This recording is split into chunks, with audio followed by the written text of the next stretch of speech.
सात संगत जी, प्यार से कहना ध्यान निरंकार जी। तो जो भाव आपके मन में भक्ति को लेकर, ये प्रभु परमात्मा निरंकार को लेके कि कैसे हम इस मनुष्य जोनी में आए हैं, तो उसमें हमें क्या करना है, कि सिर्फ ये हमारे गुजरान के लिए हमने एक ज़िंदगी को जीना है,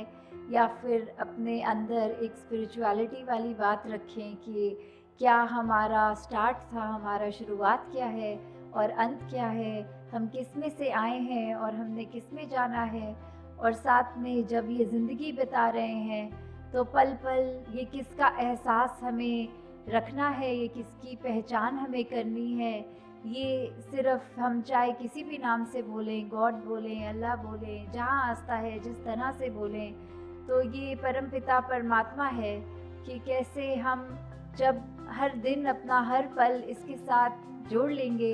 इसकी पहले पहचान कर लेंगे जो ब्रह्म ज्ञान द्वारा होगी, तो उसके बाद पल पल ज़िंदगी का जब बीतेगा तो उसमें हमारे पर एक सेल्फ चेक वाली बात होती है कि जब हमें ये एहसास होगा कि अंग संग ये अविनाशी परमात्मा है, तो हम जान के किसी का भी दिल नहीं दुखाएंगे, कोई गलत काम नहीं करेंगे। तो ये हम अपने आप को हर पल ये जानते हुए कि कुछ इंटेंशनली गलत नहीं करेंगे, तो दातार सभी पे कृपा करे कि जैसे बार बार बात भी आती है कि ये आज की दुनिया में जो ह्यूमन वैल्यूज़, ये मानवीय गुणों की बात आती है कि कम क्यों हो जा रहा है, और ये भौतिकता में हम इतने उलझ रहे हैं। ये जीवन जहाँ गुजरान के लिए मिला है, मुबारक है। हम सब ने अपनी मेहनत करके अपनी पढ़ाई, रोज़गार, परिवार, सब जो जिम्मेवारियां हैं हम पे, वो तो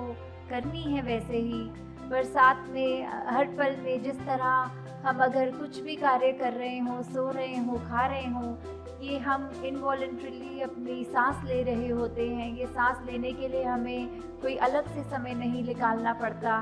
उसी तरह अगर परमात्मा को भी हम अपने जीवन में शामिल रखेंगे तो हमारी ज़िंदगी ही एक भक्ति बन जाएगी कि हम कोई भी कार्य कर रहे हों, काम पे हों, स्कूल में हो, या जो भी अन्य कार्य करते हों हम,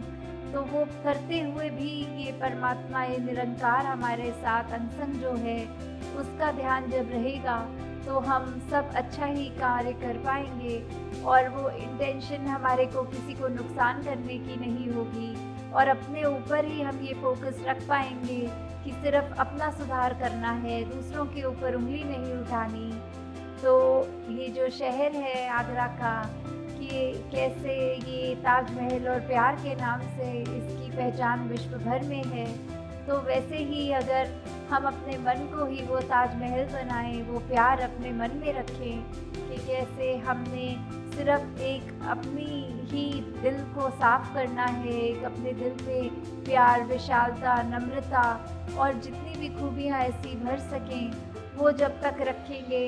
तो ही हम सच्चे मायने में एक इंसान होंगे। नहीं तो शक्ल, ये शरीर हमारा इंसान का है, फिर भी मनुष्य बनने की बात, ये मनुर्भव वाली जो बात आती है, ये क्यों कही जा रही है? ये सिर्फ और सिर्फ हमारी सोच, हमारा व्यवहार, हमारे कर्मों को जो अब उल्टी दिशा हम दे चुके हैं, उसके सुधार के लिए चेतावनी है कि हम मनुष्य बन जाएं जीते जी, क्योंकि एक समय जब ये आंखें बंद हो जाएंगी, फिर वो अवसर भी निकल जाएगा। हमें जो उपकार अपने ऊपर करवाना है, ये परमात्मा की पहचान करके वो जीते जी ही हो सकती है। तो अंत में यही अरदास परमात्मा से कि निरंकार कृपा करे कि सबको ये जो सेवा, सुमिरन और सत्संग हमारे हिस्से में है, उसको हम पूरी लगन से करें। सिर्फ उसको ऐसे ना बना लें कि सत्संग है तो जाना है, और बिना सुन के, बिना अपने कर्मों में डाल के वो अच्छे गुण सिर्फ आना जाना एक रिचुअल की तरह नहीं करना। हमें एक एक जो भी महापुरुष आ रहे हैं उनकी बात सुननी है। तो आपके चरणों में बस यही बात कि सत्संग, सेवा, सुमिरन, 3 चीज़ें जो हमको अपने जीवन में करनी है, जो हमको और निरंकार का एहसास पक्का करवाते हैं, करीब लाते हैं, उसमें ये लापरवाही हमारी तरफ से ना हो। सत्संगत जी, धन्यवाद जी।